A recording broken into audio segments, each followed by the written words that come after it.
ઠાકોર સમાજમાં ડીજેનો વિવાદ। ઠાકોર સમાજમાં તો બે ફાટા પાડશે જ પાડશે, પણ એની સાથે સાથે વિક્રમ ઠાકોરની રાજકારણમાં જોરદાર એન્ટ્રી કરાવશે।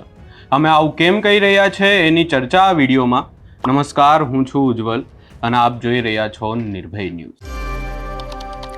ઠાકોર સમાજના બંધારણમાં ડીજેના નિયમને લઈ અને એક વિવાદ શરૂ થયો અને આ વિવાદ હવે ક્યાંક ને ક્યાંક જેમના કારણે વેગ પકડ્યો એવા ગબ્બર ઠાકોર અને અર્જુન ઠાકોરને નાદ બહાર કરવામાં આવ્યા છે અને ગબ્બર ઠાકોર અને અર્જુન ઠાકોરના સમર્થનમાં આવ્યા છે વિક્રમ ઠાકોર। અને હવે આખી બાબતને લઈ અને વિક્રમ ઠાકોરનું નિવેદન સામે આવ્યું ને ત્યારબાદ હવે ગબ્બર ઠાકોરે પણ કહી દીધું છે કે વિક્રમ ઠાકોર રાજકારણમાં એન્ટ્રી કરવાના છે અને આપણે આખા સમાજ એટલે કે ઠાકોર સમાજે વિક્રમ ઠાકોરનું સપોર્ટ કરવાનું છે। હવે જો આખા બાબતની વાત કરવામાં આવે, આખા મામલાની વાત કરવામાં આવે તો ડીજેને લઈ અને વિવાદ શરૂ થયો ત્યારબાદ આપણે જોયું કે આખી બાબતને લઈ અને વિક્રમ ઠાકોરે પણ જ્યારે ઠાકોર સમાજનું એક સંમેલન મળ્યું હતું ગાંધીનગરમાં રાત્રે 3 વાગે, ત્યારે ગેનીબેન ઠાકોરને રજૂઆત કરી હતી। ત્યારબાદ કંઈ થયું ના થયું હોય, પરંતુ આખા મામલાને લઈ અને ગબ્બર ઠાકોર અને જે અર્જુન ઠાકોર એમના ભાઈ છે, એ બંને સિંગર છે, તેઓ મેદાને આવ્યા અને તેમના દ્વારા આખી બાબતને લઈ અને વિરોધ કરવામાં આવ્યો।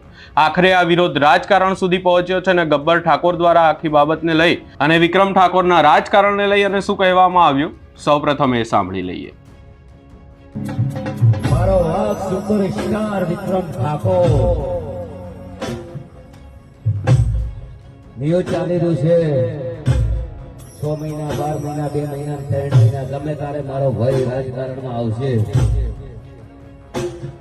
તો ગબ્બર ઠાકોર વિક્રમ ઠાકોર માટે દિલથી ફૂલ સપોર્ટ। પબ્લિકને બતાવી દો ભાઈ, વિક્રમ ઠાકોર રાજકારણમાં આવે તો કેટલો સપોર્ટ કરશો આ શેર કરો। મારા ભાગની જરૂર છે।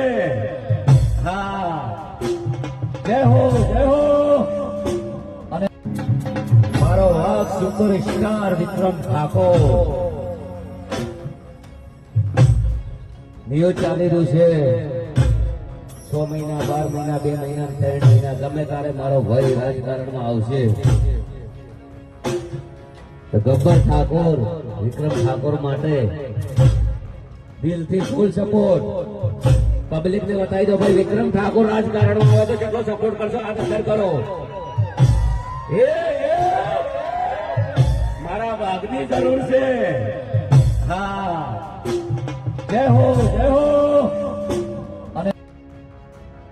હવે આ ડીજેના વિવાદને લઈને પણ ઠાકોર સમાજમાં બે મત જોવા મળી રહ્યા છે। આપણે જોયું કે ઠાકોર સમાજના જે આગેવાનો છે કે જેમણે આખા બંધારણમાં તેઓ ઓગળધામમાં જ્યારે જાહેરાત થઈ ત્યારે પણ ત્યાં હતા અને આખી બાબતને લઈ અને જેમના દ્વારા જે બંધારણની જાહેરાત કરવામાં આવી હતી એ નેતાઓનો મત અલગ છે અને તેની સામે જે ડીજેનો ધંધો રોજગાર કરે છે એમનો મત અલગ છે અને એમની સાથે સાથે કલાકારો આવ્યા છે મેદાને।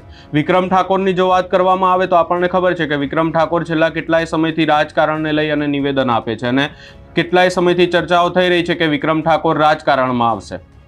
હવે આ વિવાદ આવ્યો અને વિવાદમાં મામલો છેલ્લે તો ત્યાં જ પહોંચી ગયો છે કે વિક્રમ ઠાકોરની રાજકારણમાં એન્ટ્રી થશે અને ગબ્બર ઠાકોરે કહી દીધું છે કે રાજકારણમાં વિક્રમ ઠાકોરની એન્ટ્રી થાય એટલે આખા ઠાકોર સમાજે વિક્રમ ઠાકોરનો સાથ આપવાનો છે। હવે આ સમાજના બંધારણના નામે શરૂ થયેલો વિવાદ અલ્પેશ ઠાકોર અને ગેનીબેન ઠાકોરને ફળે કે નહીં ફળે, પણ ગબ્બર ઠાકોરના ડીજેના તાલે વિક્રમ ઠાકોરની રાજકારણમાં એન્ટ્રી પાકી છે।